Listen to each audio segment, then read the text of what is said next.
for that purpose. Testing relates to a multitude factors which concern both the quality of teaching given and the learning achieved. Resultantly, one can test the system as well as the student, as a good test reveals as much about the teacher as about the standard, as about the students. So remember this. A good test reveals as much about the teacher as about the student. Like a good teacher only sets good question papers. Okay, a good teacher only asks relevant questions based on the syllabus that he has covered. And the performance of the students also depends upon the teaching, how the teacher taught the students. So this is something interlinked. A good teacher should keep the following points in mind while conducting the test. Okay, so just take a note of them. A good test should carry clear and suitable instructions to both the students as well as the evaluators. May they be about the number of questions, marks of the questions, or the length of the questions. Ambiguities in instructions should be absolutely avoided. I have seen, some students do not understand instructions. Sometimes it is their fault that they don't understand. Sometimes instructions are not clearly mentioned. So they keep asking, sir, like how many questions are we to attempt from section C or section B? So you must have seen this ambiguity shouldn't be there. Instructions should be very clear. There shouldn't be any confusion.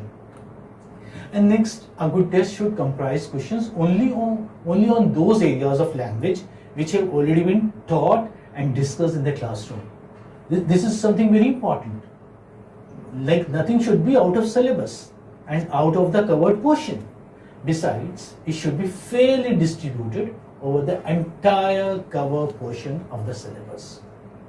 Further, it should judge the actual attainment of the taught areas of the language and not just the memorizing abilities of the students. Sometimes it happens, what do students do? They just mug up, they cram the questions and they reproduce them in the classroom. So their actual, say their IQ level for that matter, or say their, grammar, or their actual understanding, their comprehension is not judged. Why? Because they have done very well, they have reproduced the entire thing. How? Since they had crammed it up, they had memorized. So you shouldn't judge just their memorizing abilities, but actual language skills. So for that, objective type tests are very important. So a good test should neither be too easy nor too difficult. It should be a fair mixture of easy, average and difficult questions so as to locate students with different levels of attainment. Now, dear students, we have a very heterogeneous mixture of students in our classrooms. Some are very good, extraordinary we may say, some are good, and some are even average or say below average. So we cannot ask questions which are very tough because students who are average or below average won't be able to answer. That is why question paper should be set in such a manner as to be comfortable with all levels of students. And even it will be easier for a teacher also to differentiate between the good ones and the average ones. A good test should also take care of the magnitude of the paper.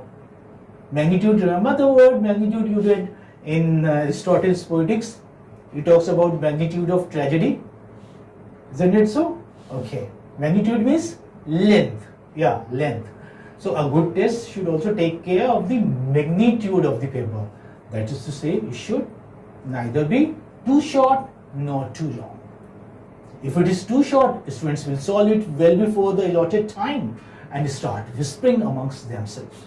And if it is too long, students might fail to attempt the entire paper. I have seen students saying, oh, the paper was very lengthy, we couldn't attempt all the questions, the paper was very lengthy. So they shouldn't be such. And some students leave the examination hall just in 1 hour. Why? Because the paper was very short and they were smart ones, so they completed the the entire paper in 1 hour.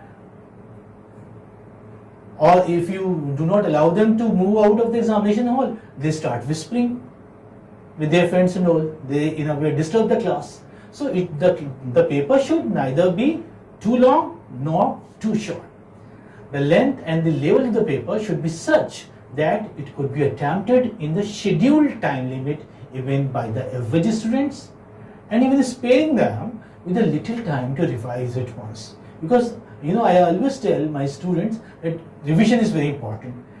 You should spare some time, save some time, say 10 to 15 minutes to revise your answer sheet. Because when you revise it, you find that you have committed some mistakes unknowingly. Like they can be mistakes of punctuation, grammar, for that matter. So, and sometimes you have spelling mistakes also, so you can improve those mistakes. And we may also say that a good test should be easily and fairly accessible.